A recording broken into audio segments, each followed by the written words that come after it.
അതായത് ഞങ്ങളെല്ലാരും താഴെ വീട്ടിൽ താഴെ പൂക്കോടെ നമ്മുടെ വീടിന്റെ താഴെ ക്രിക്കറ്റ് കളിച്ചോണ്ടിരിക്കുക. അപ്പൊ ഇവന്റെ മാഷ് വരും. അപ്പൊ മാഷ് മുകളിൽ എത്തിക്കഴിഞ്ഞാല് പിന്നെ ഇവന് മാത്രമാണ് ക്ലാസ്. ഞാൻ തലശ്ശേരിയില് ഇൻസ്റ്റിറ്റ്യൂട്ട് ഓഫ് മ്യൂസിക്കിലാണ് പഠിക്കുന്നത്. അപ്പൊ ധ്യാനിന് മാത്രം സ്പെഷ്യൽ ക്ലാസ് ആണ്. മാഷ് സ്പെഷ്യൽ ക്ലാസ് അല്ല എനിക്ക് അത് ഇമേജ് ഇങ്ങനെ എന്നിട്ട് ഞാൻ ഇങ്ങനെ ഇരുന്നിട്ട് അതെ എടാ, അവൻ പഠിച്ചിട്ടുണ്ട്. ഞാൻ പറയുന്നത് കേൾക്കുന്നു. ആലോചിക്കാൻ പറ്റത്തില്ല എനിക്ക്. എന്നിട്ട് സംഭവം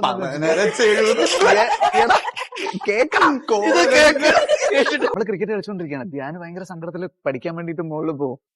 2 മിനിറ്റ് കഴിയുമ്പോഴേക്കും അമ്മ വന്നിട്ട്, അപ്പൊ നമ്മളൊരു 10-12 പിള്ളേര് ക്രിക്കറ്റ് കളിച്ചോണ്ടിരിക്കുകയാണ്. അമ്മ വന്നിട്ട്, നിങ്ങളുടെ ശബ്ദം കാരണം ധ്യാനോട്ടിന് കോൺസെൻട്രേറ്റ് ചെയ്യാൻ പറ്റുന്നില്ല.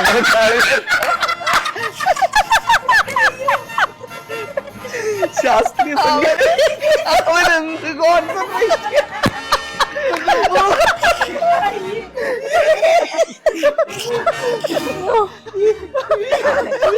ആ പാവപ്പെട്ട മാഷാണ് സ്വയം ശപിച്ചിട്ട് ആ ക്ലാസ്സിന് വരുന്ന പുള്ളി. ഇവനെ ഞാൻ പഠിപ്പിക്കാൻ വേണം മൂഡിലാണ് പുള്ളില്. അയാളുടെ എന്റർടൈൻമെന്റ് ഈ പുറത്തുനിന്നുള്ള ശബ്ദം. ഇവന് നമ്മൾ കളിക്കരുത്, അത്രേ ഉള്ളൂ.